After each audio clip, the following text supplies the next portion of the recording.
Yo, what's up, everybody? I'm back again. This time, instead of NJP Inc., I'm in the kitchen. So, how's everybody? I hope everybody's fine. Because if not, if so, I just wants to know. Well, I'm looking at the politics. I'm looking at the politics today, and it seems like that Obama and Romney, they're in a good run right now. And then I just found out that it was like another person running that wasn't, he wasn't Democratic or Republican. That's what I was told yesterday, I believe. And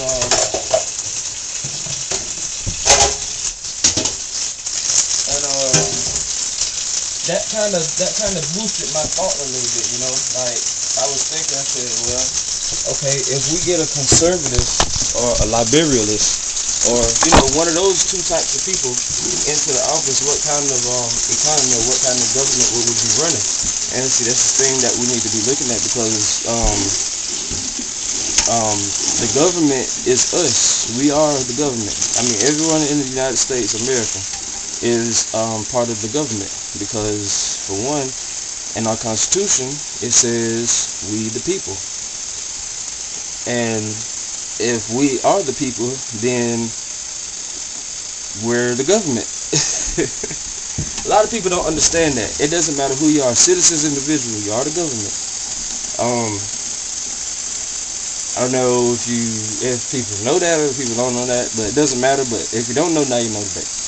Okay, so now we got Mexicans, we got Spanish, we got Indians, we got Chinese, all those people. Those people are not the government. So if you go to a Chinese restaurant, you go to an Indian cuisine, you go to a Mexican restaurant or a Mexican Indian owned place, they are not the government. So with that being said, look at our taxes.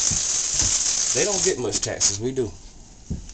So if we get a liberalist or a communist or something like that, I think that's what it is, conservative, then we would really have to look at what we would be getting ourselves into. But the good thing about that is that I had a guy that was talking with me about it, and he was like, well, the first thing that he would do if he was that person that was running for president, under the third party, then the first thing he would do is cut government funding, which is understandable, because if you cut half of what the government is making, then you would have to bring up minimum wages, pay more taxes, or will be less, but we will also run into market problems like imports, exports. And see, that's things that we have to look at also. Agriculture, steel, iron, many of the things that we use every day, petroleum, oil, things like that. See, that's things that we have to look at. But see, the Republican and the Democrats, their focus is one thing. Their thing is focus of America, but their focus is also on America. But see, that's one of the things that we are needing to resolve. Just imagine, if you can imagine, no wars for 4 terms, everything running smoothly, and a lot of great outcomes from a president that is not Democratic or Republican. Now see, it makes sense. It makes a lot of sense. But in a sense, it hurts us, because with things that are good comes things that are bad. So in order for us to look at the things that are good, we might as well look at the things that are bad. Okay, so what are the things that are bad? Okay, conservatives, well, for one thing, since the United States is more predominantly known for the presidents going to war and fighting for their country and things like that to bring liberty, equality, and to decrease violence. Or I think that's what it was in that I read. That's the thing. If a war does break out, in which it has tendencies to do, then we're screwed. We're just screwed.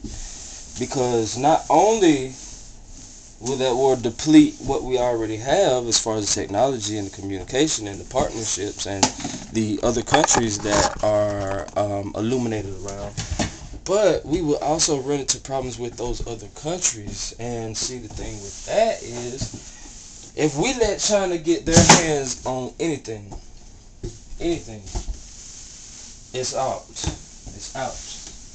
Why is it out? Because look at what China's evolution, China evolved from Genghis Khan. Genghis Khan was one of the most hated rulers, and that's just a little history for you. You can go and look that up later. But they came through a lot of I think they're in a monarchy, parliament government. So a lot of the things that they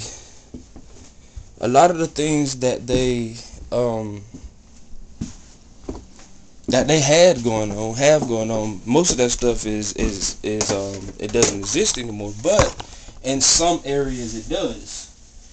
Why is that, do you say? Okay. Why does it exist when the ruler is not there? Okay, simple example. Why are we still using paper dollar bills instead of transferring everything to a card? Well, for one, that it is not impossible to do, but it's nearly impossible to remove the currency out of the currency system without having a glitch. See, if we have a glitch, then it would be disastrous. Like Y2K was the first to be predicted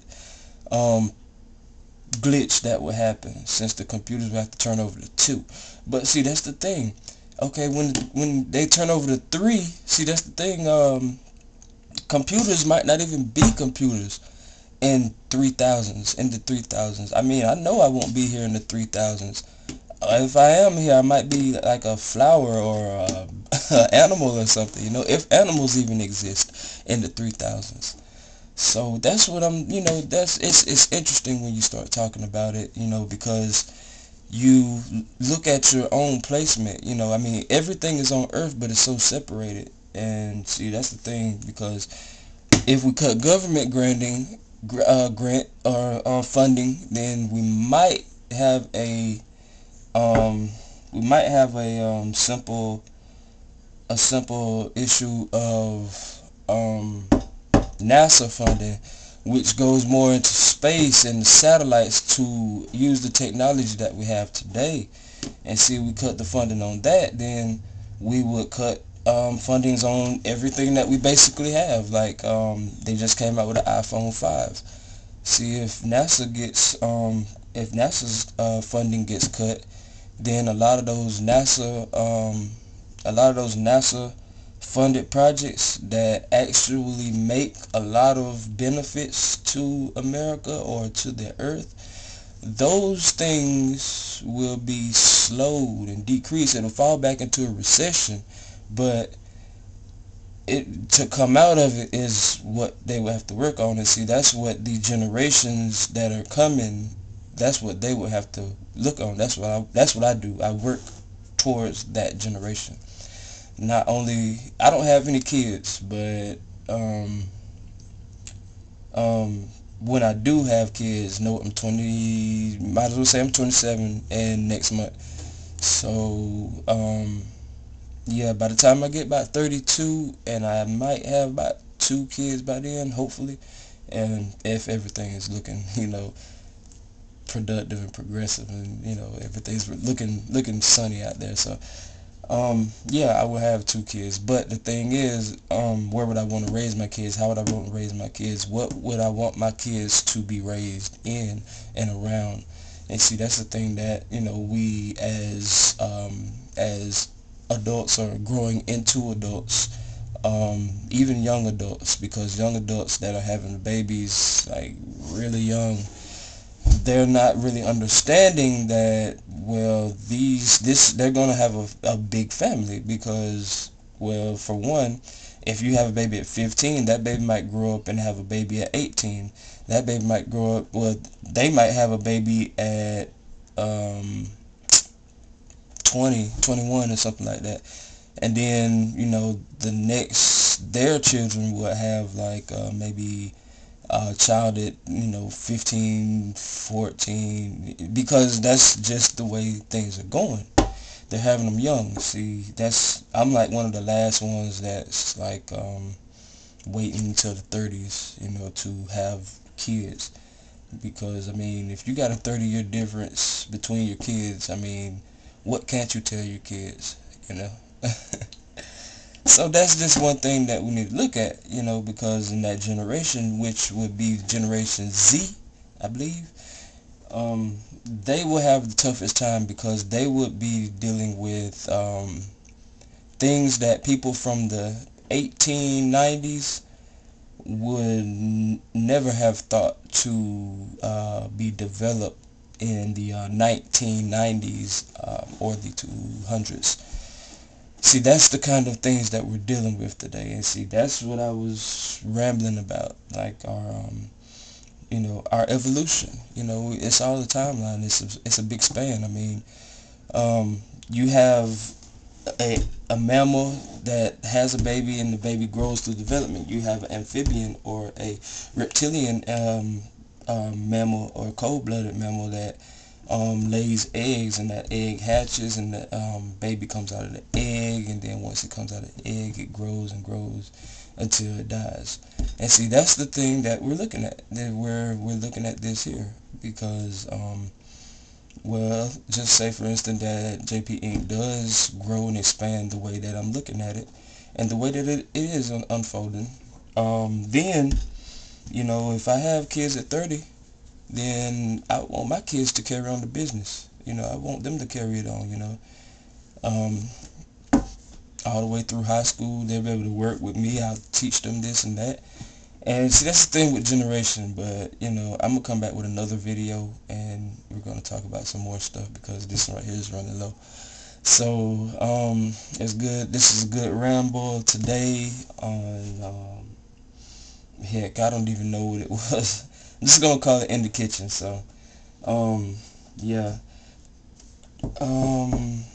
we'll find us another subject to talk on, because I started running to a block right then. So I'll see you guys next video, and until the next video, live long and prosper, and I'll see you in the next video. Peace.